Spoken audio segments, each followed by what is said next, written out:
there we go. Unexpected, victorious Tornado Energy. 2016 Wargaming League World Champions.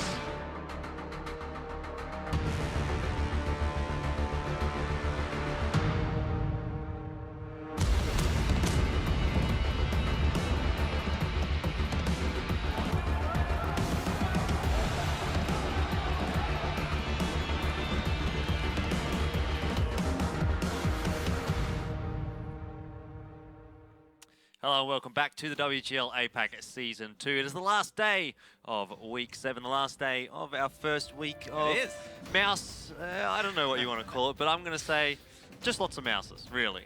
It's not a very catchy name for it, Jordan. Well, what have you got for me, Alex? Well, you know, we could think of some hashtags, for example. It could be the mouse meta, you know, hashtag MM. It could be, I don't know, where do mouses hang out generally? In a I guess garage? it could be the mouse or, hole. Or a mouse, yeah, okay, a real mouse. Yeah, real mouse. Right, yeah, probably in a hole. Yeah, no, Or I'm like not a talking little about the burrow. tank mouse. Exactly. The mouse burrow. I'm not sure what you'd call it. Anyways, guys, let us know what you think we should call the current mouse-oriented meta game, if you will. There's lots of different words for it, but I'm sure you guys can think of some good ones. But, of course, Jordan, we're here for some other stuff as well. Not just the mouses. Yeah. Every other The tank. Type 5 heavies as well. The Type 5 heavies as well. Yeah. Absolutely. Well, Absolutely. I'm sure we'll be seeing a lot of them tonight. We do have, of course, 4 matches coming up. You know, yesterday we did see only 3. We didn't get to see Meltdown or Coalition 2 on the new meta, so that will be something new for tonight. But definitely a lot of the teams, we do have a bit of a better indication as to how they're going to be transitioning into this new meta game. I mean, for me, I think the real winners from yesterday were Team Efficiency and EL Gaming, who both looked pretty comfortable in those big new heavy tanks. Yeah, absolutely. I mean, there's no doubt about Team Efficiency. They've been practicing quite a bit. You know, they've been the ones that have kind of adapted very quickly. EL Gaming as well. You know, they did drop one round in their game yesterday, but still looked fairly strong. So, yeah, well, let's find out who's going to be playing tonight, or everyone's going to be playing tonight, but let's find out who is playing against who. Starting off tonight, Coalition Zoo and Horsemen, a very, very important match for both of those teams who are still struggling for points. Well, not necessarily struggling, but points on the board for either of these teams is going to be critical. And then, of course, Team Efficiency, Dark Wolves, that one's probably a fairly straightforward one, I think, for Team Efficiency, so they shouldn't have too many troubles in that one. Meltdown EL Gaming, that's really the one to watch tonight, though, isn't it, Alex? Oh, Meltdown and EL Gaming is going to be a good one. Meltdown recently, they've been playing really well. I mean, we're thinking about the tanks that Meltdown are good at, and you know, the mouse, the Type 5 heavy, those sort of super heavy tanks definitely spring to mind. So I think that one should be nice and close, I'm reckoning. B Gaming and Current Tiger, I mean, look, traditionally that matchup has always been good. I don't know whether it will tonight after, you know, these recent changes, but we'll have to wait and see. Well, I mean, it was last season. I don't know if necessarily this season has been particularly close, but again, that's something to look forward to later on tonight. Is, of course, Coalition Zoo and Horsemen as our first matchup for this one. I definitely think coming into it, Horsemen is probably coming in with an advantage. I mean, admittedly, they have been spotty lately, but they have, you know, been able to pick up some wins. They beat Current Tiger last week, so that was pretty good for them, and I think they should be able to pick up a win here over Coalition Zoo, who, interestingly enough, are our first team for tonight. And it is a team that has had some changes lately, Alex. Yeah, absolutely. I mean, we take a look at their roster there, and we do see, you know, Beach. Obviously, he's come in fairly recently. We've also got Alec as well. To Yong Chin, that's kind of jumped in. What else? But overall, look, TCZ, they are a team that sort of thrives on how well their leader's doing. That's going to be Madhouse, of course, in all of their battles. And, you know, maybe we expect kind of Pac-Manius to go big as well, maybe Joke. But overall, TCZ, they have been having a hard time lately. That's reflected in their ladder position, reflected on their win rates there. So hopefully they can pull something back tonight. Yeah, and their opponents, Horsemen, as we mentioned, have been okay lately, but not great. And actually sitting in ladder position number 3, I believe, though, that is going to be overtaken by Current Tiger probably this week, depending on how Current Tiger go tonight, because obviously we did see Current Tiger yesterday picking up a win. Horsemen did not, so they do have a little bit of extra points on the board now. But it is looking like Horsemen are, you know, still, I think, still in a position to be able to get that 3rd spot, but I would be thinking they're probably sitting on 4th. Right, there you go. Well, look, I think Horsemen, they are equal at the moment with the guys from Current Tiger, but here we go. Here is our head-to-head matchup for tonight. Madhouse, the captain of the Coalition Zoo, taking on Sphinx. Yeah, and these two guys, sort of the players that tend to deal the damage from a bit of a further distance. Obviously, Sphinx 224 is not amazing in terms of sniper damage, but he's actually kind of quite high up there for Horsemen, which is funny to think of, really, because when you consider Madhouse has got 700 average sniper damage, I mean, that's a little bit surprising. Well, look, Madhouse, he loves getting in that S-tank. He likes getting in the grill. He does like to use that range from those accurate tanks to his advantage. So, you know, that's why we do see him with that quite high amount of average sniper damage, and 1800 average damage dealt, at least pre-mouse patch, is definitely very, very strong there. So, you know, Madhouse, there's no doubt about it, Jordan, he's a very strong tanker. Yeah, definitely, and I think he's going to be pretty critical here for the Coalition Zoo tonight. If he has a good game, you know, maybe they can get some rounds off Horsemen, but as far as I'm concerned, I really do think Horsemen, you know, probably aren't going to have a particularly difficult time in this one. I'm thinking, you know, depending on how the maps turn out, that Coalition Zoo might get 1 or 2 rounds, best case scenario. Yeah, you reckon? Well, look, I'm thinking that TCZ are not going to get any. Their recent form hasn't been great. So I'm actually going to be picking a 5-0 to the Horsemen. All right, well, let's find out whether or not the maps maybe going to sway our opinions here, because Himmelsdorf and Mines, the first 2 picked up there. I'm not going to touch on the bans too much. They're just, you know, pretty standard bans, I think, from both teams. But Himmelsdorf for Coalition Zoo, it hasn't been a map that has looked great for them this season. I know it kind of leans towards their playstyle, which is those heavy tanks, but I'm still not really sold on them on that map. Mines, though, for me, that is a really weird pick here from Horsemen, because we saw them on it yesterday against Team Efficiency, and I got to say, they looked really, really bad on that map. They didn't look like they had any idea what was going on.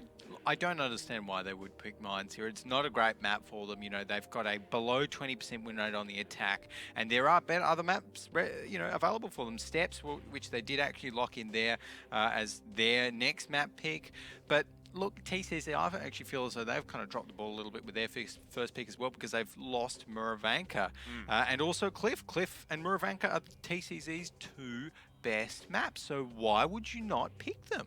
Why, like, well, it doesn't make sense for me. Cliff is one which it looks good on paper, but maybe it's not a great map for them. I mean, we haven't seen them play it that much. They did look okay on it against B Gaming, where they picked those heavy tanks on the attack, which was, you know, a bit of a different strategy. But I can kind of understand letting that one go, but I agree with you on Prokhorovka and Muravanka. We should have been seeing both of those coming out tonight for Coalition Zoo in an ideal world. I mean, Muravanka is not even an excellent map for Horsemen, really, so that doesn't make much sense to me. I would have probably first picked Muravanka if I was Coalition Zoo.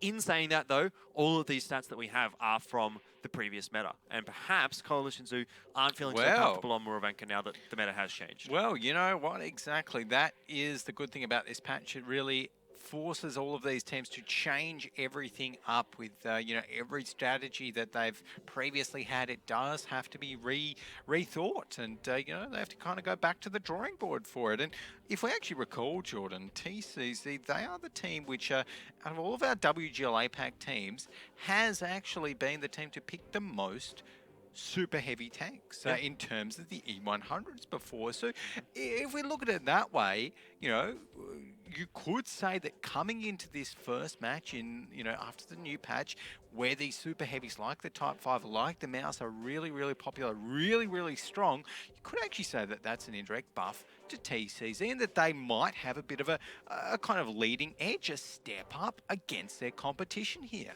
It definitely makes sense in theory when you think about it.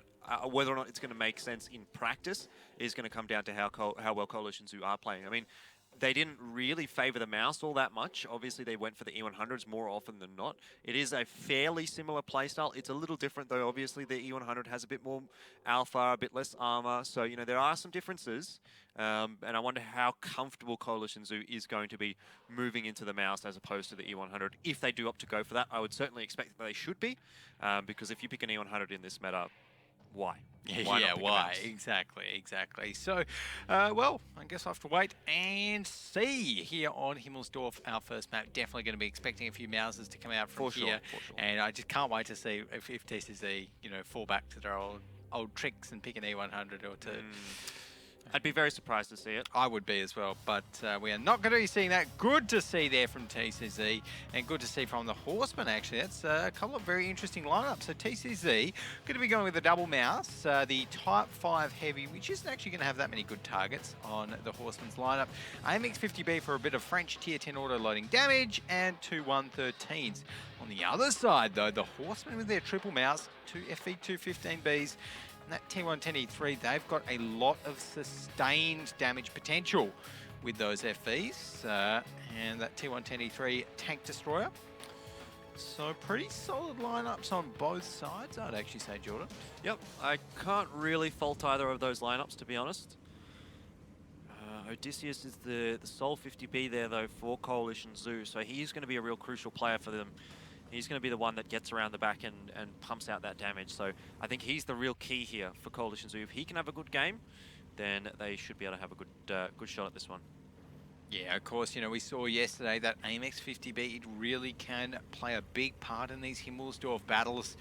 You know, now that all of these tanks are so immobile, you know, if you get behind, oh no, line's missing a few. But yeah, if you get behind the enemy team, then... It's a 1390, I mean, you know. You're going to miss a few, I think, in that tank.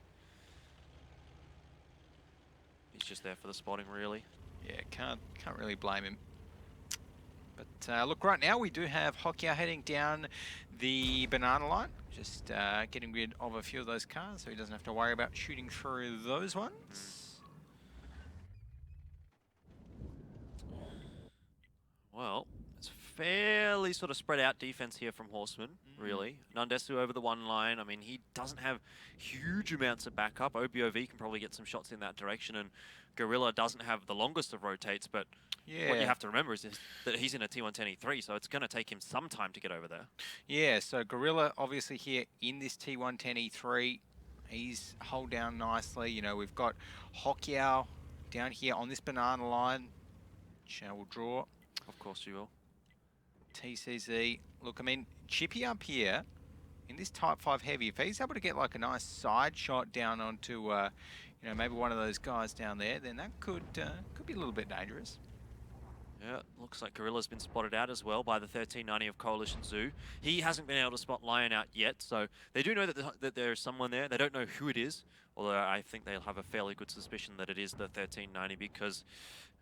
well, that's what the 1390 is really in position to do, and now you see Lion does get spotted out by Archon and Hokiao as he's trying to cross over this little street here, and he's actually putting a couple of shells in their direction, not doing a huge amount of damage, to be honest, being in a 1390, but a little bit of a pest. Can't really complain about that for Coalition Zoo, and it does look like they've caught Sphinx off guard. Again, Horsemen have kind of just allowed a player to get caught off, although... Coalition Zoo, I gotta say, is not really capitalizing on this as well as they could be.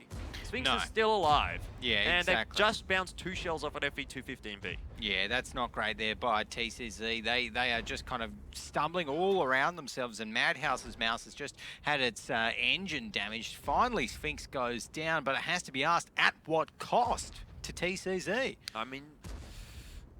too much, as far as I'm concerned. Like, look at the HP difference here between the two teams, and I mean, it's not like Coalition Zoo started with no mouses. They have 2, and they also have a Type 5 Heavy, so that's not the reason they have the health disadvantage.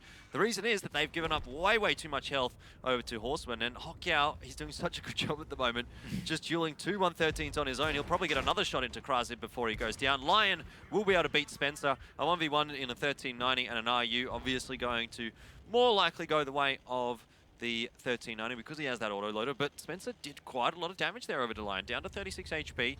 Now, the HP is still well and truly in the favor of Horsemen, but in saying that, they do have a tank disadvantage, or 2 tank disadvantage, so it's not like this one is well and truly wrapped up for Horsemen, but from this point onwards, I gotta say, I still think Horsemen should be able to pull this off. Now, the problem for them as well is that they've only got 3 mouses and an E3. Like, they can't quickly get around the map and catch anyone off guard and take out these low HP targets easily. So they will need to brawl it out, and if Coalition Zoo can maybe out-rotate them with the 50B with the 1390 and the 113 there, then I think that's Coalition Zoo's win condition.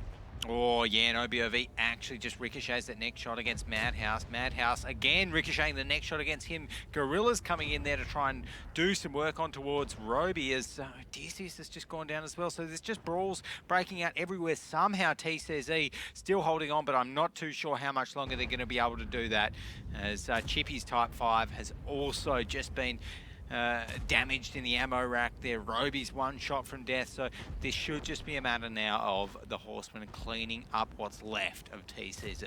Yeah, well, Gorilla's under a bit of pressure here. Cryzib looks like he'll be able to survive this one. Lion as well, but Archon comes around and picks up Roby.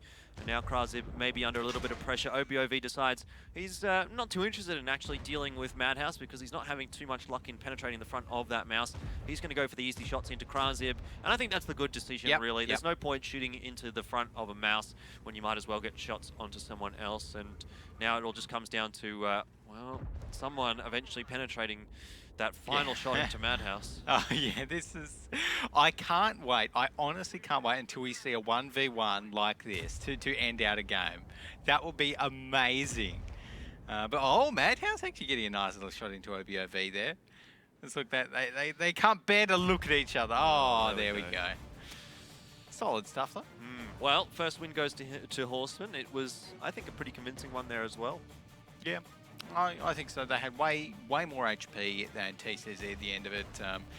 Yeah, TCZ just took way too much damage, kind of bungling down that banana line, I feel. And they really needed to get rid of Sphinx basically straight away. They needed to rush into him, and they didn't have any tanks in position really to do that. Of course, they had the two 113s, but they were backed up by a couple of Mouses who can't really rush anyone. So the 113s, they did some damage, but then we saw a couple of shells bounce off Sphinx in the FV215B. That allowed him to survive a little bit longer, be a bit more annoying, and then Coalition Zoo were forced to push out a little bit further and sacrifice a little bit more HP to deal with Sphinx. So I think the execution on that pick that they should have got wasn't so great from Coalition Zoo, and they just sacrificed far too much to get that single pick.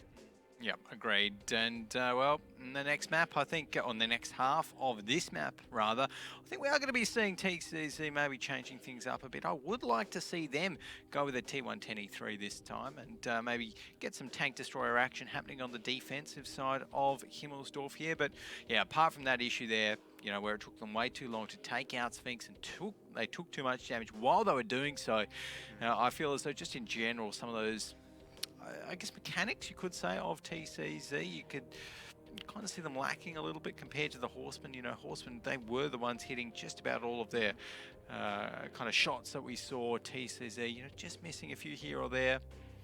I don't think that Coalitions who really played to their win condition as well as they could have either. Yeah, because exactly. They had the tanks there, they had the 50Bs, they had the 113s, they had the mobility over Horsemen, who were basically predominantly Mausers and E3s. So that was something I think the Coalitions who could have explored a little bit more. They could have rotated around the map a bit more and out-rotated the Horsemen, but they just sort of decided, okay, we're going to take a brawl anyway. And why did you decide to do that when you're up against triple Mouse, two FV215Bs and an E3? Basically, the perfect kind of a setup for a brawl. The perfect brawl composition, exactly. And, you know, that's reflected there in the post-battle stats. OBOV up the top there with 4,500 damage dealt. Hokia 3.1k. Archon and his mouse with 3k as well. And, well, unfortunately, no one on TCZ anywhere near that. Nope, not really. Madhouse up the top there for Coalition Zoo, but he survived for the longest of times for any of those Coalition Zoo players. So obviously he's going to get a couple of extra shots in. And you know, we'll have to really see, I think, what Odysseus was able to do here, because for me, he was kind of a key player for Coalition Zoo. If he only managed to get one clip off, then, you know, he needs to be doing more work. And, well, not even really. He got 2 shots worth of damage, maybe a little bit more. But in reality, that's not where you want your 50B to be sitting. You want to be seeing him up towards the 3,000 mark. Exactly. I mean, looking at that, there's not really much more to be said about Odysseus there. 1k damage, not quite acceptable. And Chippy in that Type 5 heavy, I mean, you could sort of see what he was going for in a way by getting up on the hill, trying to get some spots. He did have those binoculars. You know, the Type 5 heavy's view range, it's not terrible. It's the same as an AMX 50B's, 400 meters. So 10 meters more than something else that you might see up like a grill on the hill there. So supplementing that with binoculars, I mean, I kind of sort of get it, but at the end of the day, there just wasn't any targets for Chippy either. We saw that there in the scoreboard, like Yeah. a type 5 heavy, it wouldn't mind at least a couple of kind of, you know, 50 Bs or something to 50 shoot at. Bs, bat chat, something, you know, just something like that, but didn't quite get that opportunity. Nope, So- certainly not.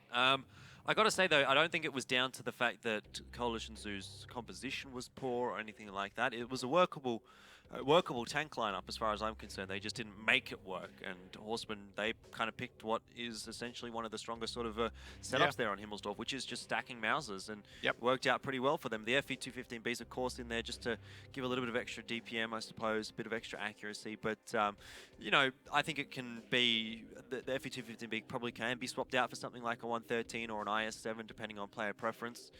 They all fill fairly similar roles, I would say. I like Obviously the, a little bit yeah, different, I but- like the FE215B the most, just because it is the perfect kind of long-term brawler. You know, it will get the most damage out while staying alive for the longest in a long-term brawl, because, you know, obviously that turret will still ricochet stuff. We even saw some hull ricochets there off Sphinx as well while he was in that FE215B. You know, 2,500 HP. Yeah, like Very that's good gun. a large amount of HP, generally speaking, for heavy tanks. Like they're more so sitting around the 2,000 mark or just above the 2,000 mark, but 2.5 is pretty good. Obviously, when you stack it up against a mouse, it doesn't seem like much. But regardless, enough about, I guess, the other heavy tanks that you want to pick instead of a mouse. Really, the story of the day is just the mouse and the Type 5 Heavy to a lesser extent. But definitely thinking that, again, coming out here in the second half, we will be seeing the mouse, or maybe more than just the mouse, maybe the Moiser, The mice. the mice. Is Moise a plural for mouse? Yes. Okay, there you go. Fun facts with Jordan Mays, everybody. Moiskin is the tier 9. Moiskin. And do you know What does that mean? little mouse? Little mouse. Yeah. Okay. When you add hin at the end of something. Moiskin. Yeah. How do you say lots of little mouse? Viele Mäuschen. Viele Because Moiskin. viele is lots Ah, or many. there you go. So We're learning viele things Maus today, is guys. lots of mouse. Amazing. Oh, why don't we stop learning German and start learning how to tank, I think. As we can see, some more Mausers, definitely locking in, some viele Mausers. Type 4 heavy there on the Horseman side on the attack. I like that. They've got actually 2 bat chats, which they're going to have to use pretty smartly. Is that a word? Yes. Okay, good. The coalition is doing though with 3 Mausers, T110D3, a FE215B, Bat Chat, AMX 1390. So again, nothing too crazy here. The Horseman, that Type 4 heavy isn't going to mind too much because it does have the Bat Chat and the 1390 to shoot at. So at least 2 squishy targets for it. Yeah.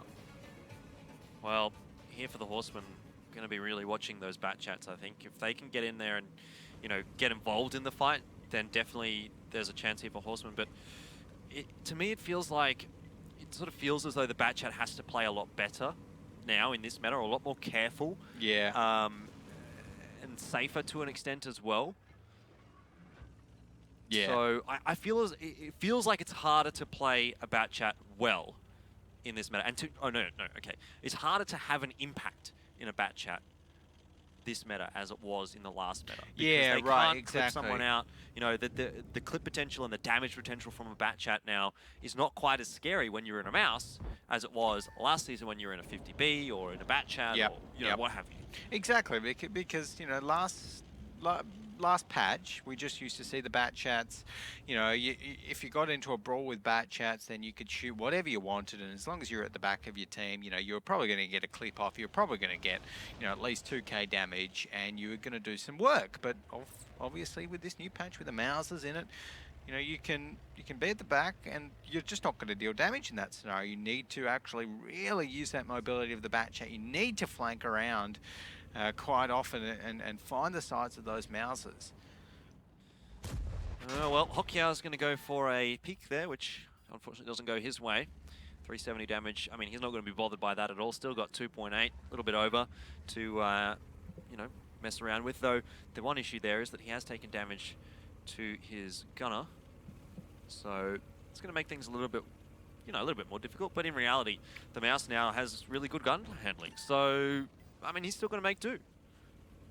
Yeah, that's it. He does actually take another shot, so ideally he could stop that and start actually dealing damage. Oh, Spencer in the Type 4 Heavy has just had his ammo rack damaged there, which is not And ideal. his loader as well. How long is it going to take him to reload now? Jeez, that's not going to be fun. Although, he looks like he's just going to be a bit of a bunker here for the Batchat AP. Maybe he's not even really going to be too bothered by that at all. It's looking like it. He's barely even turning his turret. It looks like he's just going to be kind of toasted. He tries to get a shot across, but no, that's not going to happen. So Yeah, I would have liked to have seen him get at least one shot off there. Exactly. I mean, you can't just use a tier 10, That's a tier you know... 9. Oh, sorry, Type 4. Yeah. You can't just use a tier 9 as a, you know, as a bunker and expect to get away with it. Well, maybe you can if you've got the right setup here, and it does seem like Horsemen do have that. There's no way for Coalition Zoo to actually reset this Batchat without essentially going all the way around the front of that Type 4 Heavy Corps. So they, you know, they are going to have to push into this Horseman sort of a setup, and I would have been interested to see maybe like another TD on the side of Horseman, something big like an E3 or a Grill 15 to get an extra bit of presence there. But I certainly think this roster that they've got can, you know, work in this sort of a situation. Though my one question is, what is Archon doing up on that hill? Because at the moment, he doesn't seem to be particularly involved in this fight. And Sphinx is having a little bit of trouble now up against 2. Admittedly, the trades are going the way of Horseman. You can see that very, very stark difference in terms of the HP remaining. But it does look like the resets come out here. Gorilla gets reset by Krazib. He's actually managed to clip him out, or clip out, and hasn't actually killed Krazib, but he certainly put some damage out. And I think, well, as soon as we see Archon rotate around here in this Batchat, all is going to be over for Coalition Zoo, because he's going to come around behind some of these Mouses. He's going to clean up Chippy and Odysseus if Hokiao isn't able to do it, or even Sphinx.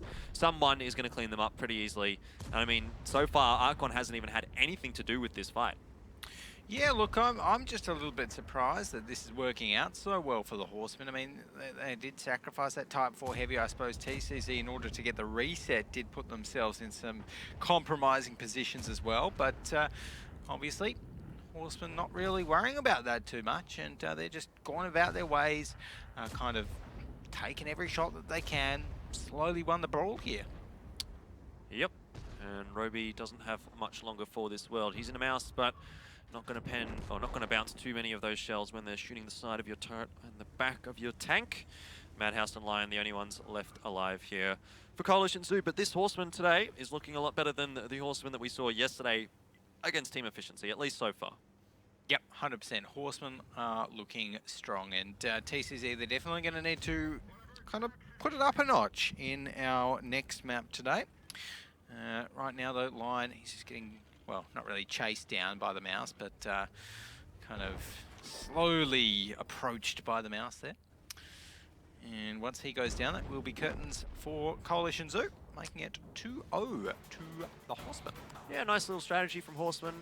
I think that works actually pretty well in this kind of a meta, given the fact that it's going to take so long for some of those Coalition Zoo tanks to rotate across the Mouse. Exactly, you know, he's not going to be able to get in there and reset.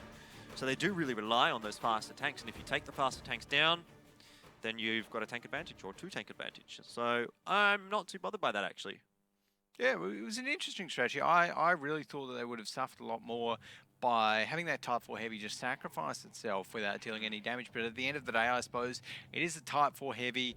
You know, it's never going to be on the top of the damage charts in a game like this where there's nothing really squishy for it to fire at. So, you know, sacrificing it, using it as a wall, it still took the damage. They were still able to, you know, fight their other brawls while that was happening.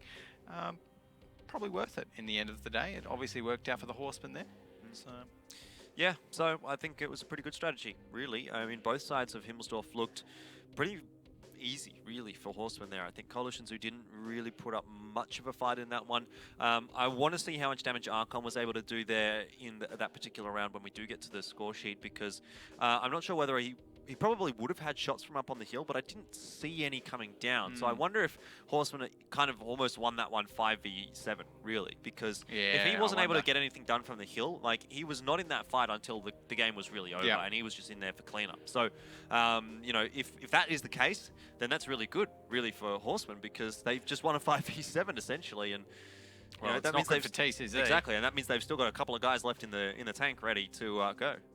Yeah, look, I'll be very worried for TCC if Archon, like you said, was not or isn't going to be on the top of the damage charts here because, you know, they shouldn't be losing these 5v7s. It's as simple as that, if that was the case. So I reckon if Archon is kind of above 2,000 damage, Yeah. then you know, fine. But like if he's fine. only done like 1,000 damage or Yep. whatever, that's the damage that he would have gotten cleaning up the 1390 Yep. and maybe getting another shot into someone else. But yeah, that's the real problem for me if Coalition Zoo, if that is the case. I mean, heading on to Mines, admittedly, that was a map that we saw Horsemen struggling on yesterday. So we'll have to see how they've sort of adapted to that and figured out how things went wrong and what they can do today against Coalition Zoo. So maybe in my mind, that's where a round can probably come here for Coalition Zoo. All right, you're thinking Mines? Well, look, I wouldn't say that I'm confident about it at all. Like, it's not a great map for Coalition Zoo at all, but the fact that Horsemen looked so awful on it yesterday, they might be able to sneak one there. I mean, Steps even, that could kind of go the way of Coalition Zoo as well, you know, one round. They have shown some wins on that one. They have shown some decent strategies on Steps. So either Mines or Steps, I reckon we see at least one round coming out from Coalition Zoo tonight. Okay, well, we'll have to wait and see. But right now, you can see the damage numbers there, Archon and got it. Archon did So actually. he must have got a clip from up the top. Yep. Okay, that's all right then. That's all right. Kind of made Not it sure who he worth it. shot. But Made it worth. Well, he's probably just put it into the mouse and no one noticed it. So yeah. one of the mouses. But yeah, Hockey out at the top with 3.5k damage in his mouse. Sphinx doing well on the 113, and it's so funny, honestly, to see these mouses so consistently up the top of the scoreboard when you've got these other tanks on the field like that 113. It's because the DPM that the mouse can put out is ridiculous. It's pretty, yeah, it's pretty interesting. And the fact that the mouse is alive for so long as well, and in the brawl for so long, like, there's not really any fight that you see where a mouse, like, obviously on Himmelsdorf, yes, but maybe not on, like, Muravanka, but you pretty much always see the mouse in a fight dealing damage, right? There's not much time where it's rotating across. Obviously, once the fight has started, the fight continues until the mouse is dead, essentially. And that takes a long time, which allows the mouse a lot of time to actually put damage out. It's actually pretty crazy when you think about it that the mouse does actually have 2.45 thousand damage per minute. Like, that's better than a bat chat, It's, you know? Yeah. I mean, if you compare it to something like, I don't know, the FV215B, I guess, which is sort of the heavy we refer to when we think about damage per minute, it's got 2.75. Yeah. But still, it's not a massive difference, you know? It means an extra 300 damage a minute. Yeah. Which, I mean, like, when you consider damage per minute, it can sometimes lie, because in reality, that would rely on you firing every shot as soon as you reload it and penning every shot. So it is a statistic or a stat that I suppose isn't necessarily 100% relevant, but it does give a good indication of the amount of damage that a mouse can put out. Yeah, no, exactly. So, well, that's why these teams are picking these mouses so much now on the new patch. And I did actually have a few games last night. I was actually trying to get up against a few mouses and playing my tier 10. I had one game with my tier 9 Artie, and I didn't see a single one. I was quite disappointed, even. I'm sure, you know, when you meet a mouse, you'll realise that you weren't actually disappointed. No, I was quite disappointed. I was gonna use my FE215B183 to straight through it. I don't know if you were going to straight through it with an FE215B183. To be Yeah, honest. with AP. It's got the same penetration as with AP as a mouse does with gold shells. Excellent. So, you know, You still lose the fight against the mouse. He's got so much you more don't take HP. a fight, you take a shot with a mouse. Take a trade with a mouse. Yeah, I don't know if that's how it works. He's just going to keep going and going and going, and eventually he'll get on top of you and you'll die. I don't like mouses on top of me, but look, I think right now we will have to think about what other tanks that we're going to be seeing here on Mines. Probably a couple of bat chats. Probably a few less mouses, I would say. Yeah, 2 or 3 each side. Yeah, 2 or 3, maybe even 2. Maybe even Yeah, 1. maybe 2. Yeah, anything could happen. But Anything I could reckon happen. we see at least a couple of mouses. Probably no patterns, though. Hopefully no patterns. Coalition Zoo, please. We probably see maybe an STRV on one of these teams. You know, we've seen that yesterday. TVP seems to still get picked a little bit on Mines here, so I think that's a possibility. I mean, aside, like, the Mines to me hasn't really changed all that much. It's just that we see, instead of like an IS-7 or a Kranwagen as your heavy tank, it's just going to be a mouse. And then you're still filling the rest of your roster out with Batchats or TVPs or what have you. Yeah, okay. Looking at it that way, I can kind of see how you can see it like that, but I guess the way that you play it still does change a little bit, because those tanks like the Kranwagens, like maybe the AMX 50Bs that we've seen once or twice before, you know, they do have that mobility, so it does offer a little bit of extra kind of potential in terms of strategies, in terms of rotations, movements that you can make around the map. Whereas the mouse here, you know, it is obviously a little bit more of a static tank, and just kind of sits there and shoots, takes damage. So, well, we'll find out. We'll find out, though. I don't think that the Kranwagen has as much of a place in this meta as it did in the last. There you go. It is going to be a Grill 15 actually from Coalition Zoo, but an M4043 for them, an M5355 from Horsemen, which we did see them pick up a couple of times yesterday as well. But just a single mouse on each team. Also a Type 5 Heavy, though, for Coalition Zoo. Don't mind the Type 5 Heavy, actually. Look at all those targets that he can shoot. I mean, a couple of Batchats, a TVP, even a 113. Yeah, absolutely. Lots of targets there for the Type 5. And I do like that M53, M55 Tier 9 RD pick up there from the Horsemen. Obviously, very strong Tier 9 American artillery piece, which just puts out a little bit more hurt than its Tier 8 counterpart. So, yeah, I like seeing that. Shame we haven't seen any effective Tier 10 RDs yet, though, George. No, we actually haven't seen any picked really this season. One Batchat yesterday.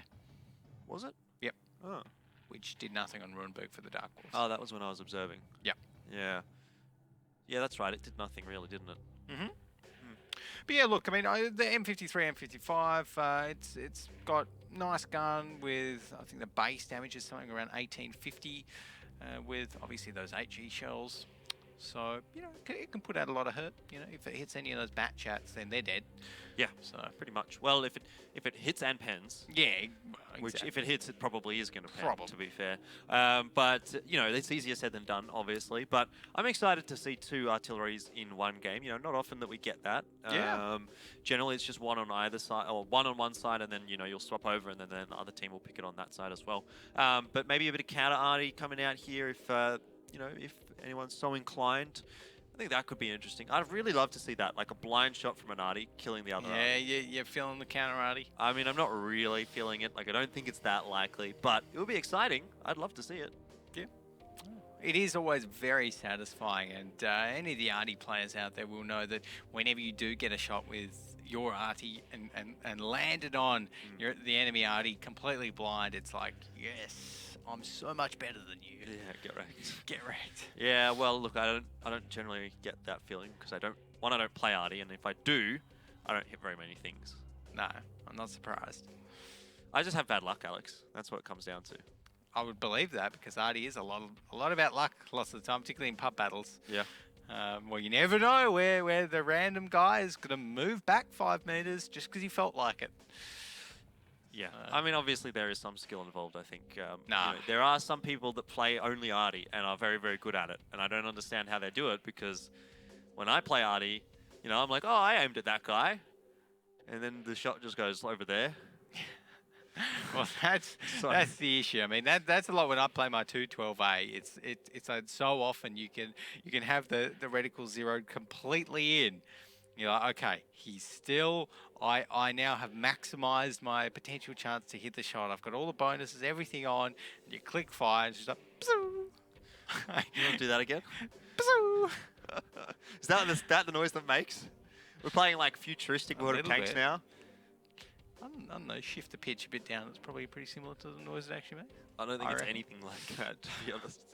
I mean, I don't play much artillery, but I don't know if you're very close to the mark there, to be honest. Anyway, let's think about this matchup here between Horsemen and Coalition Zoo, because we've had our fun now. We've talked about a little bit of rubbish, but I'm always up for more fun. I know you are. I know you are. You like talking rubbish, Alex.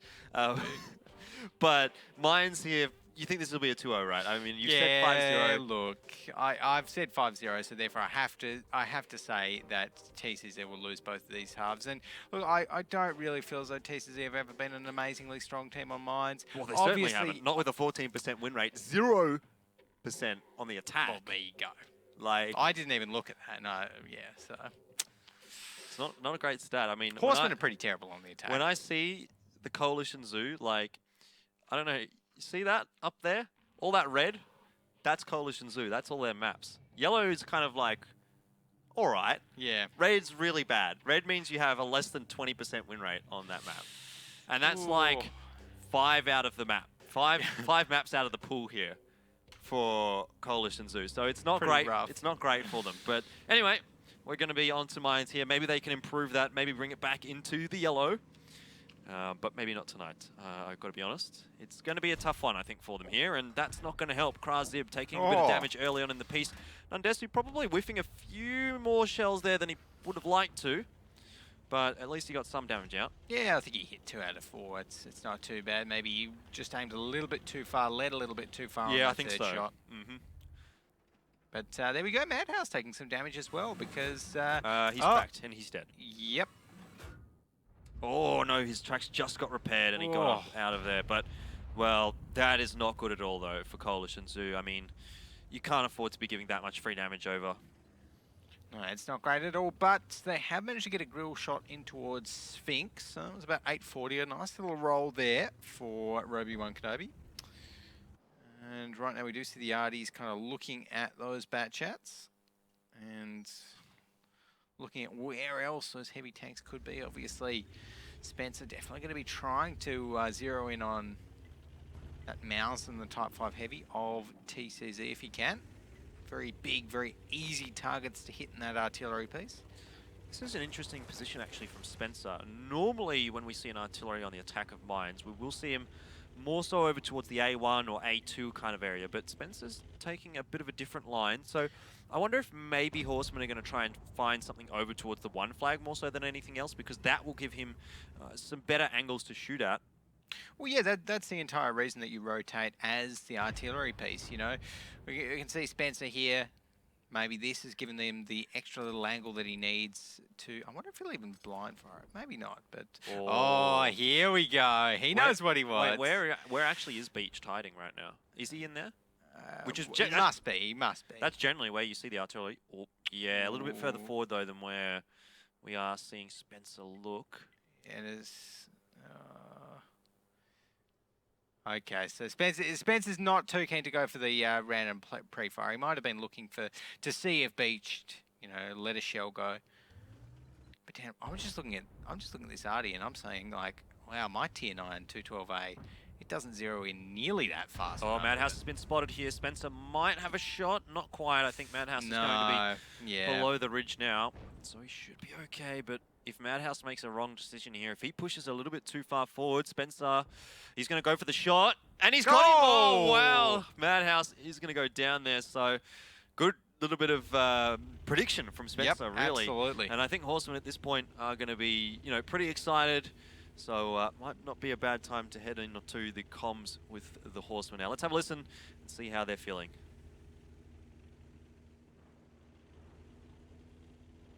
让那个火炮，让火炮去炸它就可以了。你在山顶不要亮，然后找那个。把其他转一波，直接吃水啊！肉包他进去，你跟我讲，我觉得他有机会亮得到我哎，我找找，哎，不用，他站好出来哦，我照看。不要超级炸被亮，你炸完要躲一下。没有，这边他亮不到，我躲在那个房子后面，我在瞄他。他那个这里岛上面推倒了一棵树，有个残人在那个树上面。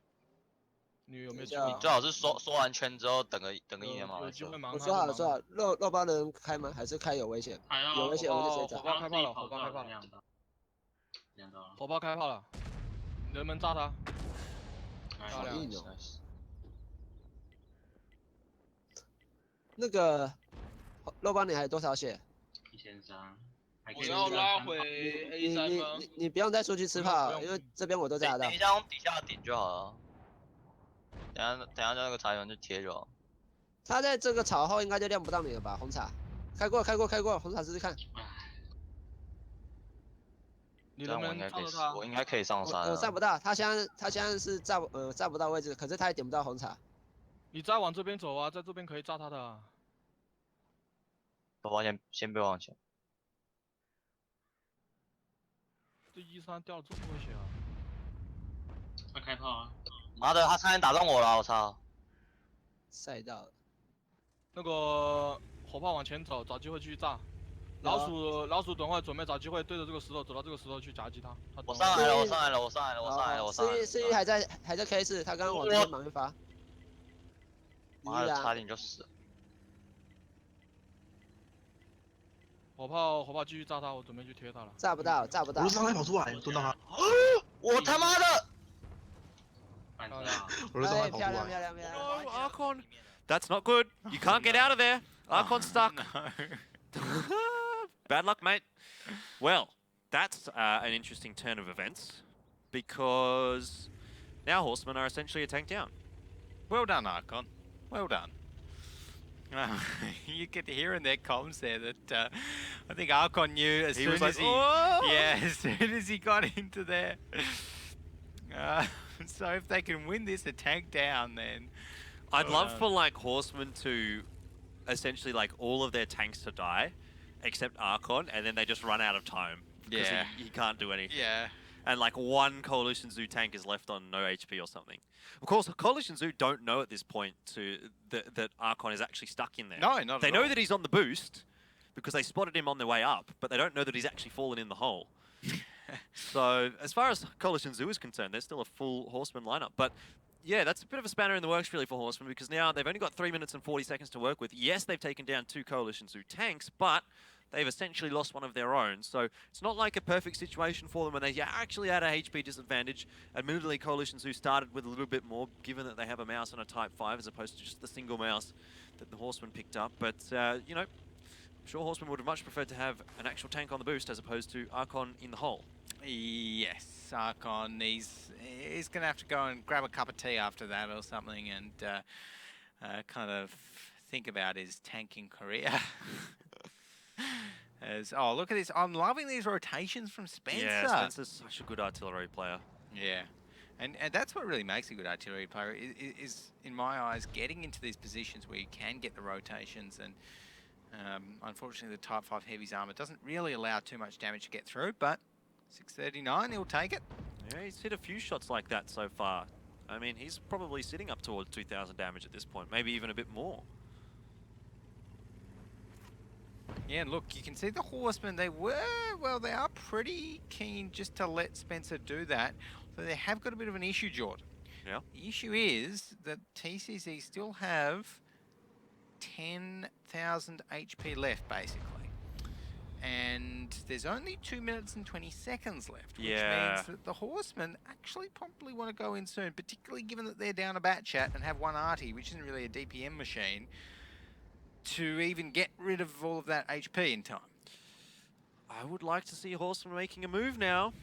Yep. Because 2 minutes is, as far as I'm concerned, not enough time to work with unless everything goes perfectly. And we know that that is not quite the case most of the time.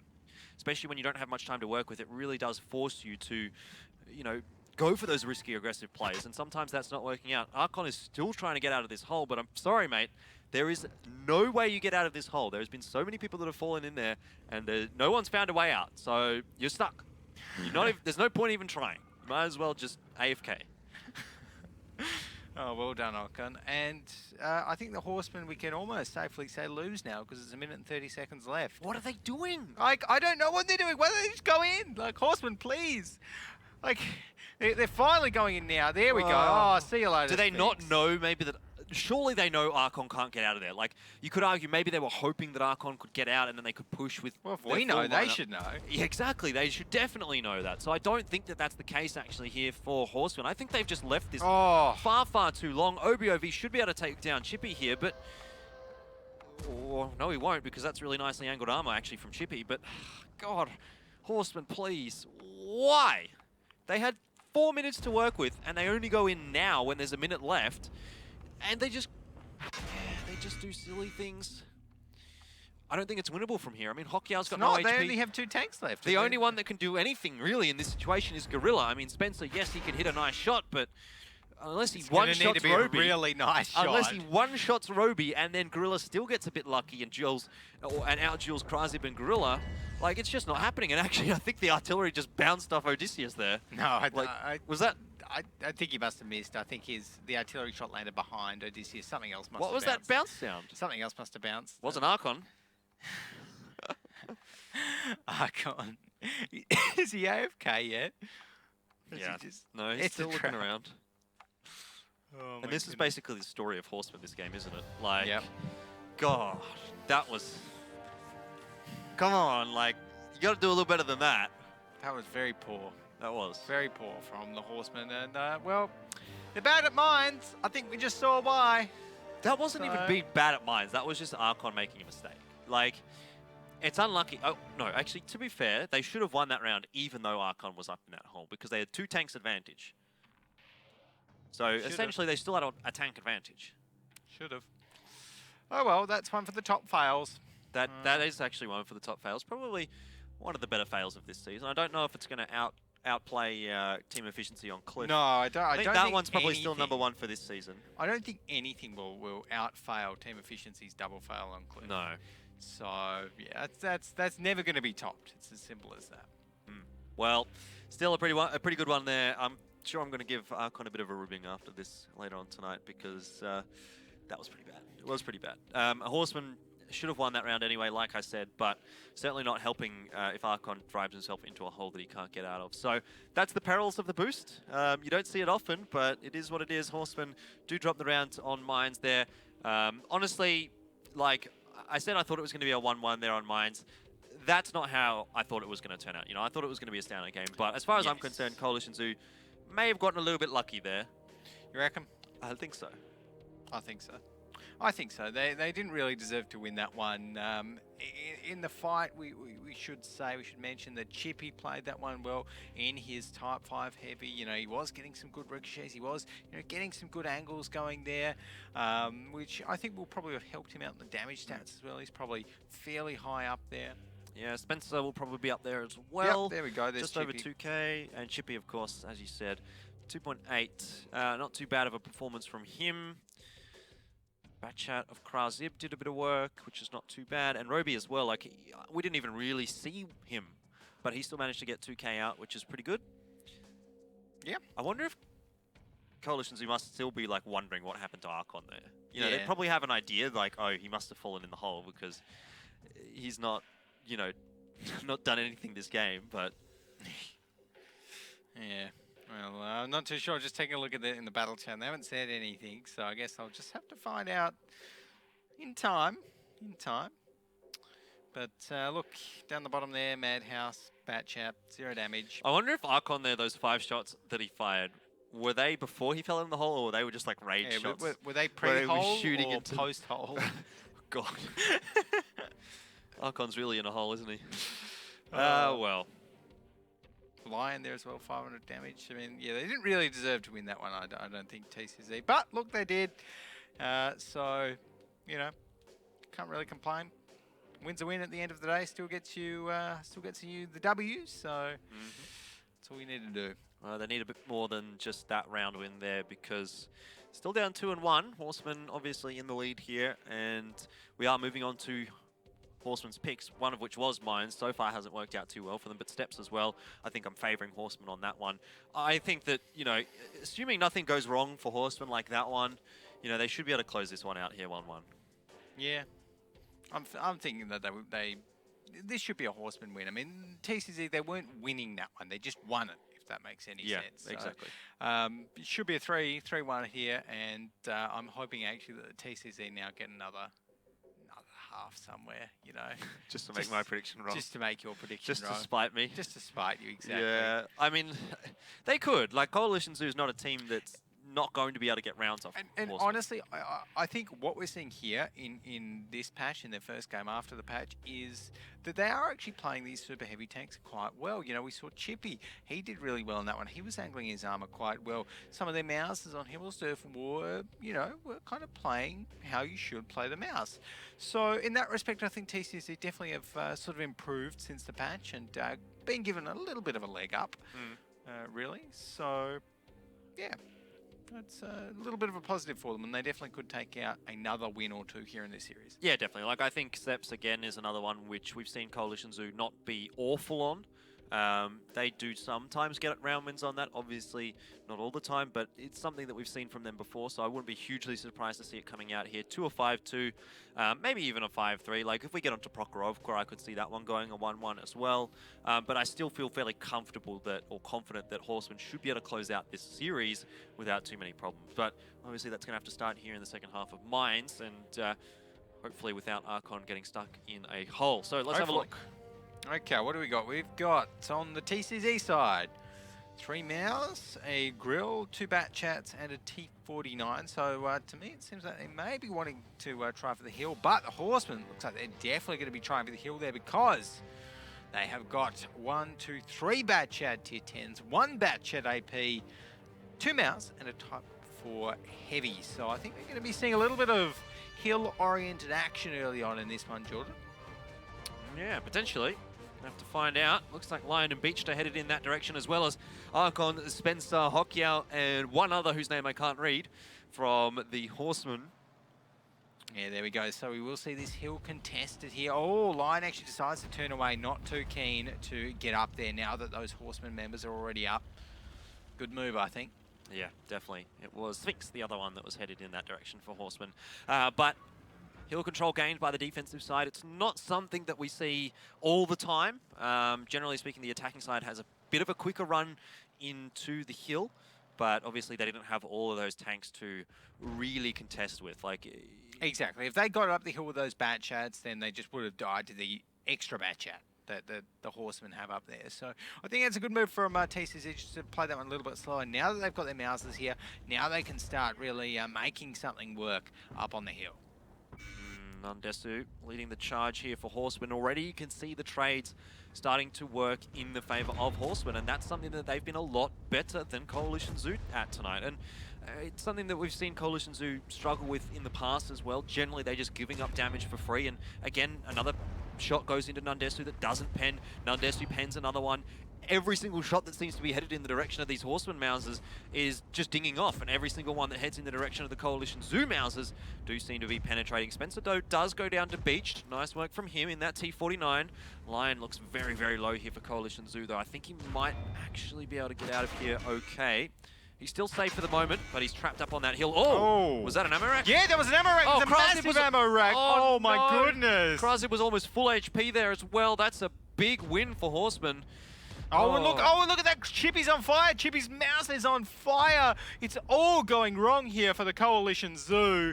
And the Horsemen here with a 2,000 hit point advantage, actually. That's going to be closed a little bit with Obi-Wan Kenobi getting that nice shot from the grill.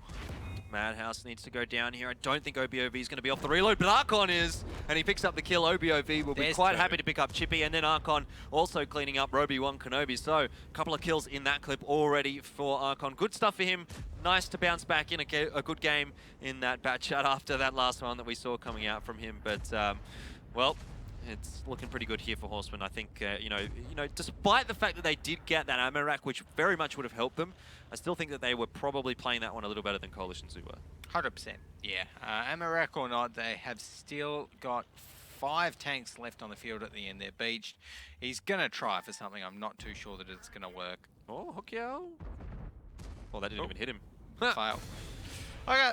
Well, that's it. That was a very convincing one from the Horsemen to end up Mines, making it 3-1, I guess. So, yeah, well played to the Horsemen. Good contest of the hill early on. As soon as they had control of the hill, then it was always going to be a little bit tougher for TCC to take it back.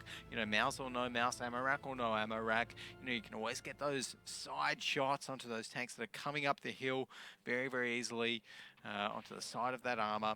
And yeah, just get the good damage in. That's what the Horsemen did. They fought that brawl well. Don't think the grill did too much there for TCZ. About it, really.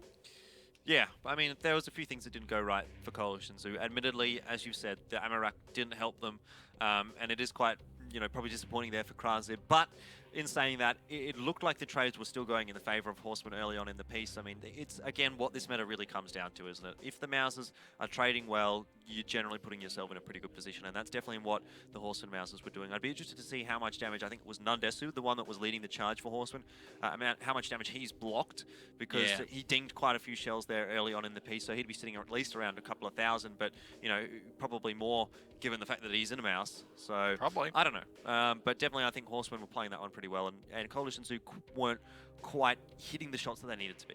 Yep, I think so. So look, TCZ at the end of that one, they've just got to put that Mines map behind them. They did pick up one win on that, so maybe try and use that going forward into our next map, which will of course be Steps, a Horseman pick. Feel as though this one is going to be a little bit tougher for TCZ. It's not a great map for them. The Horsemen have always been very confident on Steps, so it's looking a little bit worrisome here for TCZ. If the Horsemen can close this one out in maybe a 5-1, then that's a very likely possibility, and it's a good win for them. Yeah. In case anyone was wondering, 2,250 damage was the amount blocked by Nandesu in that game. So not a huge amount, but still pretty respectable. So yeah, Steps coming up here. Like you said, it's not a great map for Coalition Zoo. It's about similar sort of a win rate for them as what Mines is, but I think Steps is a much better map for Horsemen than Mines is. So that's why I think that Steps here should be a pretty easy one, really, for Horsemen. I mean, obviously, I said I think Coalition Zoo could find a round here. They've been able to find rounds against some of the better teams on Steps, but I think that comes down to a mistake from Horsemen, more so than anything else. Yeah, I'd agree with you. I think, so let's find out what big plays it was that took down Krazib's ammo rack. And he was, just one shot, bam, done. See you later, mouse. Get ammo racked. That would have been very disappointing there for Krazib. And well, Roby-Wan Kenobi in that grill actually ended up doing a little bit of work, a little bit more than I thought he would have, with 3.1 thousand damage dealt. OBOV though, 4.6k, Hockey and Archon 2.5, 2.3k. Nandesu did block a fair bit, only 2,000 damage though, got 5 shots off, penetrated about 4 of them. Yep. It looks pretty good there, though, really, across the board for Horsemen. 6 up in the top 7. Can't really complain about that one. The only one missing is Spencer, but generally we don't see him in a damage-dealing position. Yeah, no, that's right, Spencer, of course. Never usually in the top for the Horsemen. 307 damage in the Bat Chat AP, which honestly felt as though it might have been served a little bit better in something like a T Type 4 Heavy. But who knows? Anyways. It worked out in the end for the Horsemen, so there's no reason to change it. Beach there in that T49, 1,500 damage. Actually quite respectable for a T49 that died at the end there.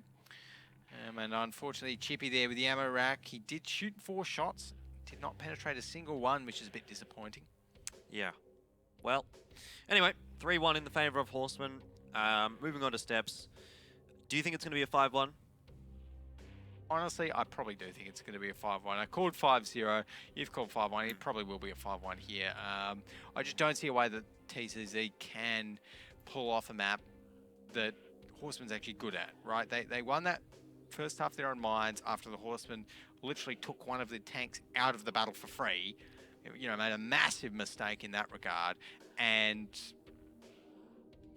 they never looked very confident on that half anyway. It was a little bit of good mechanical play and really Horseman mistakes that won that for TCZ. So I don't think we're going to be seeing that from the Horsemen again. I think the Horsemen should just be able to breeze through the rest of the Steps here, making it a 5-1. Well, they definitely have better statistics on Steps than Coalition Zoo do. So far, Coalition Zoo hasn't really won around on the defensive Steps. They have been able to pick up wins on the attack, but, it's not great. I mean, even if they do get off to a good start, Horsemen to me feel like a team that can come back on Steps, and Coalition Zoo, we have seen a few mistakes from them every now and then on Steps, so I think that's something that Horsemen will be able to take advantage of. And, it's not like Coalition Zoo can really fall back on their favoured tanks like the E100/Mouse. So much on steps. We will need to see the bat chats. We'll need to see 113s, IS7s, more so than anything else. I guess a Type 5 Heavy you can probably pick up here on steps because the fact that there's going to be so many bat chats on the field. Yeah, I guess so. But yeah. I don't think it's going to be a great time here for Coalition Zoo either. You know, I still actually think a Kranwagen could work here on steps, I reckon, on the defense. Yeah. I mean, yeah, it's fallen off popularity, but at the end of the day, it still fulfills a role which, you know, could very well work in some strategies on the defense, just guarding out that railway line, particularly now as well that we probably will be seeing not a full bat chat lineup on the attack, maybe a couple of heavies thrown in there. So it makes the Kranwagen less prone to getting rushed in a way. So, you know. We'll have to find out. I would probably be sitting a Type 5 Heavy there in place of a Kranwagen though. Feels like to me it's going to be able to soak up a bit more damage. It may not necessarily deal more damage, but I think it can survive a little bit longer than the Kranwagen. But neither of them are going to be on the field here for either team. It's a fairly bat chat heavy lineup for both of them. Yeah, for both of them indeed. No super heavies. There's no Mousers. Look at that. TCZ have got a 113, a UDES, which is probably going to be the Utility UDES. The Horsemen there with the FE215B, the Grill 15 on the attack. And some bat chats and an RU. So this is kind of like an old school steps lineup. Yeah, a little bit. I didn't think we were going to see too much of a change on steps and Prokhorovka. You know, like you're not going to be able to get much done with a mouse on steps. In reality, you could probably pick one, but even then, like I think you'd probably be better off with a 113 just for that extra mobility. Yeah, probably. But here we go. I'm going to be seeing the Horsemen heading right towards that one flag in a very interesting defensive position here by some of the guys on TCZ. Obi-Wan Kenobi and the line have pushed up very, very far, and they were actually spotted, which could be a little bit dangerous. I don't mind this push from Horsemen. They've kind of recognized that there's no one from Coalition Zoo that can be holding that railway like a Kranwagen or a Type 5, so they've just gone very, very quickly in that direction. Obviously, the 113 here of Chippy is not in too much danger, but a lot of map control given over to the Horsemen here now, essentially for free. Like a little bit of damage has gone in, but not that much that Horsemen are going to be too worried about it. Yeah. Not a lot. Although Sphinx actually takes another shot, which isn't ideal there. Oh, and another one. Gets his tracks repaired. But yeah, I'm liking the pressure that TCZ are putting on the Horsemen right here. Yeah. You know, taking the fight to them, not letting them just kind of have the map. Good start, really, for Coalition Zoo. I mean, you can't hope for much more. They've already taken Sphinx to a very low point, and looks like Odysseus is going to catch off Spencer. I mean, who can back up Spencer at this point? Well, Odysseus is Grill? gained. Looks like Does he have a shot? Yes, he does. Yes. Okay. So that's who can back up Spencer at this point, and Odysseus going to pay for it a little bit, and that almost nullified the little early lead. This looks bad for Odysseus as well. You can see Sphinx headed in that direction. He looks like he's ready for some blood. Spencer as well might get another shot off here, but they do need to be careful that they don't really overcommit to it, because Coalition Zoo could punish them for it. Obi-Wan Kenobi in a position to put some damage into Spencer, and it looks like Sphinx, he's got that first shot into Odysseus, so he should win that duel, and I don't think there's a chance that Odysseus gets out of here alive, unless someone from Horsemen goes down here to Coalition Zoo. Yep, it's not looking like it. There we go. Gorilla polishes him off, and just like that, TCZ lose the first tank. I think if the Horsemen wanted to press their advantage here, they probably could. Obi-Wan Kenobi will be rotating back, and we don't have all of those TCZ guys in positions ready to help out Roby. So the Horsemen suddenly reacting and changing their strategy here. Now they're just looking for picks. It's looking okay for Horsemen, but admittedly they are a little bit behind on HP, so they need to be careful that they don't let too much pull by. Madhouse is in a good spot here. Probably going to be difficult to spot him, though he's not going to be able to get much damage out at the moment, and if Horsemen do get close to him, it's going to be essentially a free pick. He's just trying to move himself around in a position where he might at least get a shot off if he does get spotted. I don't think it's going to be too easy to find him, though. Gorilla, I think he must have gone unspotted there, and now he's heard that, yeah, there you go. He heard that he'd been spotted again, so he knew that there was someone there, and that's going to allow Horsemen to get a free pick on the tier 8 tank. Yep. that was pretty easy there from Gorilla. And just like that, TCZ lose their second tank. Right now, not looking too good for them. The health lead is still in TCZ's favour, only by 200 though. So obviously those low HP Horseman members, Sphinx and Spencer, are about one shot from death each. Need to be careful. And now I think the next question is going to be the big one for the Horsemen. What do they do next? They've just found those 2 picks. Now the TCZ have retreated. Do they go back up towards the 1 flag? Try and, you know, maybe pop their RU-251 up on the flag, which they still do have, for a bit of cap pressure maybe. Looks like that might be the idea, actually. Nandesu leading his troops, I suppose, in that direction in the Grill 15. Coalition Zoo, I mean, they still have the HP advantage, but it's not much. Given the fact that they've lost a Batchat and a Udez, that's a fair bit of damage off the field.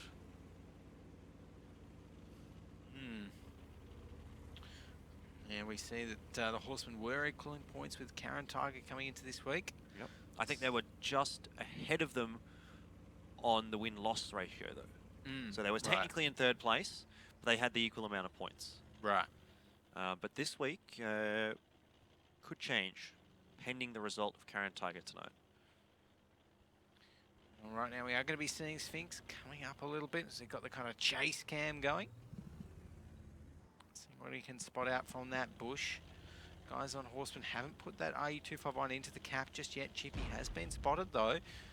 This could be a little bit, well, actually dangerous for Archon, I think. I mean, he's going to be able to just peek up and down. He knows that he's got the backup here from Horseman, and that's just a really, really good trade for Horseman. Look at how much damage they've been able to do over to Coalition Zoo. I mean, Archon having the time of his life here, just clipping out, takes down Beached, and he's going to get a little bit more damage there into Chippy. Now, finally, he's reloading, but Gorilla's not, and he takes down Chippy. So, overall, not a single tank lost in that fight for Horseman. Hokia did go down to 1 HP, though. Cool. Yeah, and look, right now, suddenly the Horsemen have just turned what looked to be a winnable situation for the TCZ defense into a 7v2. You know, like, just with a snap of the finger, those TCZ tanks were not in a great position to defend it. They were kind of too overcommitted. The Horsemen had every single tank they could in a position to get the damage out onto TCZ, and that's exactly what they did. So now, Crazy, Obi-Wan Kenobi, 1,890 HP respectively. I just do not think they're going to be able to pull off anything here. No, certainly not. I mean, there's no chance that they get a win. So it is going to be 4-1 in the favour of the Horsemen. I'd be surprised if they even managed to pick up a kill here because, well, Roby's the only one left alive, and he's only got 1 shot left. Actually, Gorilla will go down here, so that's unfortunate, I guess, for Horseman. Yeah. And he had 2 shots left, I lied. But, oh. No! Oh, no. So, a little bit of friendly fire makes it 2 kills there to TCZ. Oh, well, look, I mean, it doesn't matter. Horsemen were going to win that one hands down anyway, so they're not going to be disappointed at all by losing a couple of tanks towards the end there. 4-1 now in the favour of Horsemen. I think I just see them charging home here with 5-1. I can't disagree with that. I think the Horsemen, you know, they've just shown there that they really know the map steps, you know. Right from the get-go, you know, recognising that that Batchat was probably, you know, a little bit overextended there for TCZ, coming back, capitalising on that Batchat, being overextended, taking him out, and just rolling with it as a pack after that to try and find that extra pick that they got, turn it into a 5v7 and win from there. Very good stuff from the Horsemen. Yep, very, very good. A lot better than what we saw yesterday. They really looked quite bad against Team Efficiency. Now, admittedly, that is Team Efficiency, that's a team that looks very good, so I guess it makes it easy to look bad against them, but certainly things are looking a lot better tonight. The machine is working pretty well for Horsemen, if not for Archon, but look, it's been a pretty good night for them so far, and I think that it should continue to be a pretty good night. Like I said, they need these points. They really do need the points, because the difference between 3rd and 4th at this point is so slim, and that's the difference between facing, at this moment, Meltdown and B Gaming. Right. So I know which one I'd be rather playing against in the playoffs. That's B Gaming, and they're in 6th. So if you're in 3rd, you face number 6. If you're in 4th, you face 5. And so you really want to be avoiding Meltdown at this point, I think. 100%. Yeah, no, Meltdown definitely looking like definitely a powerhouse, but we'll have to see how they go with the new patch. Yeah. Of course, haven't seen them yet so far, and you know, now that we don't have the Friday matches, I think every week we will be a little bit more sort of in the dark as we come into it, in terms of having every day with different teams playing a little bit more. So Yeah, because every team is going to play both nights of Saturday and Sunday now. So should be a good run to the finals. I think there's still a few surprises left up the sleeves of some of these players. yep. There we go. Madhouse going down. The Utilidudes did not do too much for TCZ. It never does much, to be honest, Jordan. It never does much. But yeah, look at this. The positions here from TCZ were too forward. They were just so open to getting shot from across the other side of the railway. Obviously, the call was made from TCZ to stay in there to keep fighting, and it was not the right call. Nope.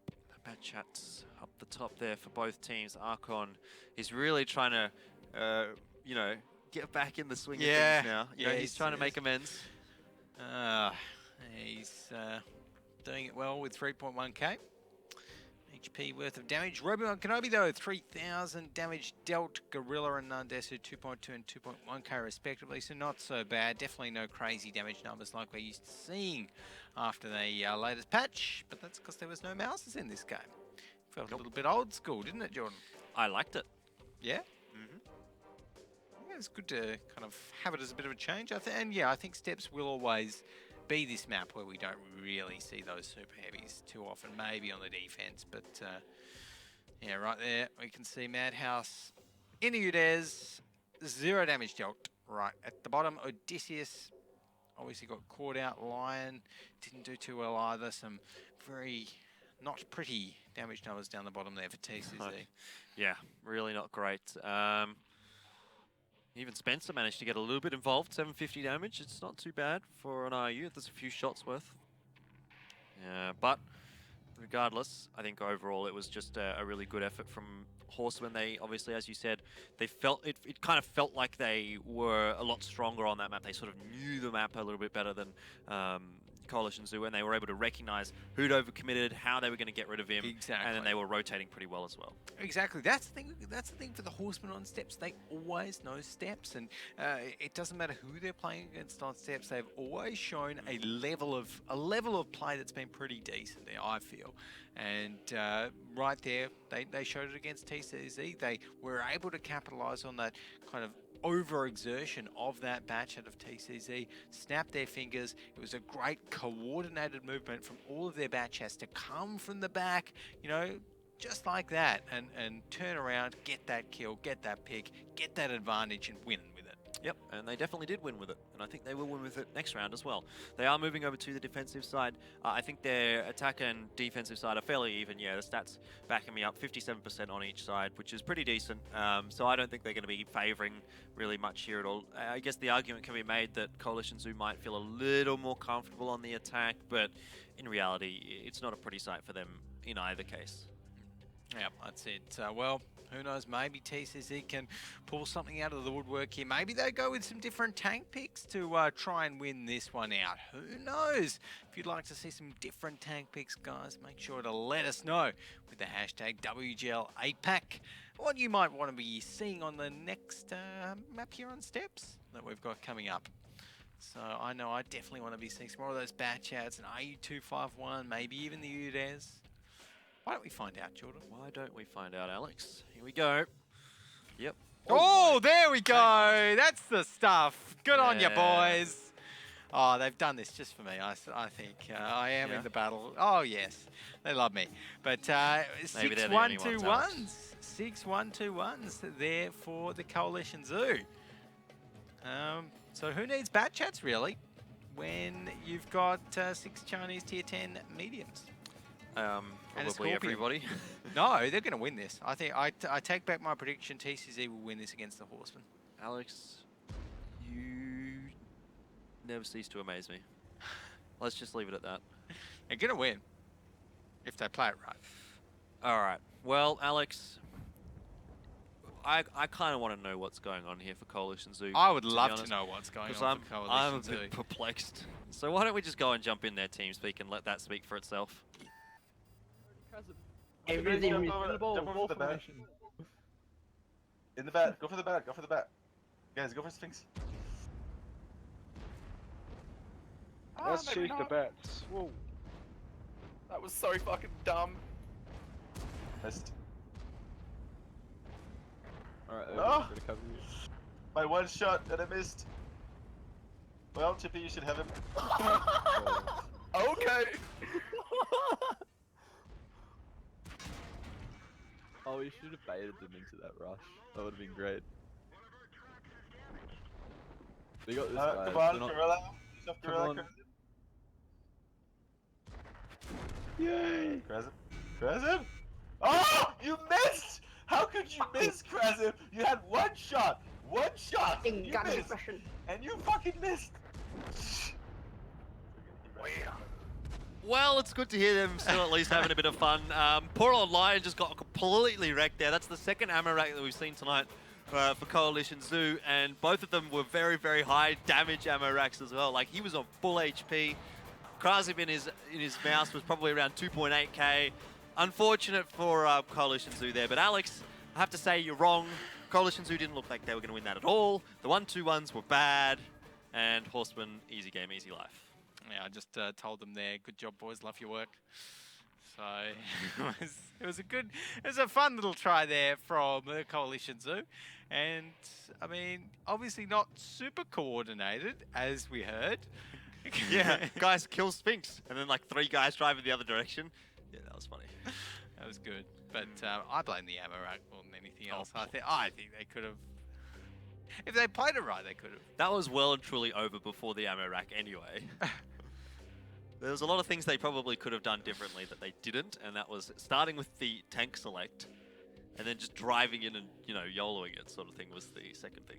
Well, it's disappointing, but at the end of the day, lots of things in life are. So TCC, you know, they know that, they appreciate it, and well, they just have a bit of fun sometimes. And when you're staring defeat down the barrel, sometimes it could be best just to try something a little bit crazy, a little bit fun. You know, get your spirits up. Morale is a big thing here in World of Tanks. So. I think Coalition Zoo is going to need a little bit more than morale, though, to be, you know, putting themselves up the standings a little bit, because yeah, they still need 4 wins need on the board if they're going to get into the 6th position. They're going to need a lot of morale and I don't see that happening. to get up there. That's for sure. But look, they sounded chirpy and cheerful at the end of that one. Yeah, I mean, I think they knew coming into this one that they were going to have a tough night, and when you're down 4-1, I can understand why they might have just not taken that one as seriously as they perhaps could have. At least they're having fun, I think, is the main takeaway. Oh well, there you go. Yeah, we had fun. I had fun. I had fun. Absolutely, it was quite fun. You but, probably had more fun than I did, to be honest. I always have more fun than you do. Yeah, You're no fun. I am no fun. I like to be the boring one, the party pooper. Yep. I'm just here for the tanks. Just here for the tanks. Yeah. Just here for all of the tanks. Yep. Mouses. Not the Type 5 1-2-1s though. heavies. Not those. Not the either. 1-2-1s. Give me Not- more bat not- chats. not those.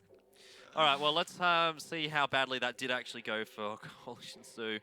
Not great, only 2 up in the top 5, but I'm That's actually pretty surprised good. to see Karazib and Chippy that high, to Yeah. be honest. They did work. The 1-2-1's OP. Confirmed. No, what? Maybe not confirmed, but look, Krasib there, 2.8k damage. Chippy there, 2.5k damage. Pretty respectable damage numbers there from those guys. And the rest, of course, all a Horseman story. With OBOV down the bottom there, 7th spot with his 113. 1800 damage. And down the bottom half of the scoreboard, what did we have? Let's have a look. Probably a lot of Coalition Zoo. That's what I think. Or Roby didn't get any damage out. Oh, Lion Roby, got mate. 1. Yeah, it's not great. That wasn't pretty. That was not very pretty from TCZ. Look, I actually think a 1-2-1 strat could be legit. You know, you get set up. No, you get set up. you get into some kind of trap positions, if you will. You bait the enemy into rushing you, just like the Horsemen did there, and as long as you get the first shot, then bam, 1-2-1, high alpha. Just alpha the first tank that comes over. Or you could play a bat chat and do the exact same thing, but better. Because you have, like, all of that. You have slightly less alpha, don't you? Yeah, you have slightly less alpha, but it doesn't matter. There you go. There's your problem, You have a Jordan. clip with 5 There's shells your in it. problem. Why do you need alpha when you can one-shot most of the tanks? Well, not one-shot, but like, you know what I mean? Clip out a tank. Anyway, looking at the post-match stats here. OBOV, good night. Hokiao had a good night. Archon, finally we see him back up towards the top there. Yeah, I mean, Archon's... He's had a pretty poor couple of weeks, and I think. that's even with the trap incident. Yeah, so he had a really good night. Yeah, good on you, Archon. Who else? We had Crazy there for TCZ up the top. He was doing all right. Crazy Roby up the top there, 2k damage. You know, Roby sometimes he does well, sometimes he does less than well, but tonight obviously pulled his weight. Surprising to see no Madhouse up the top there for TCZ. Obviously just struggled a little bit tonight because he was actually down the bottom. That's very poor. Yeah. Yeah. Oh well. It's just what it is, really. I think things went pretty expected tonight, to be honest, between these two teams. I mean, wasn't surprised by that really at all. I mean, coming up next, Dark Wolves team efficiency. I think that one's going to be a fairly similar story to this one as well. You know, could be another quick night though. Depends on how EL and Meltdown go, because that one did go to 5-4 last time they played. So might be in for some longer games. We'll see. Game 3. That's game 3, and then Big Gaming Karen Tiger after that, which I think again is probably one which should be a reasonably easy one for Karen Tiger. Yeah, see, yeah, you definitely think so. But look, that was a fun one to start us off for tonight, I guess. Yep. Good for Horsemen at least, not for Coalition Zoo so much. But as I said, Team Efficiency and Dark Wolves coming up in a bit. We do have to go to a quick break. We'll be back in about 10 minutes, so don't go anywhere. People have always admired enormous constructions. Grandiose structures made by ingenious engineers. In the 19th century, the world saw buildings that still capture us to this day.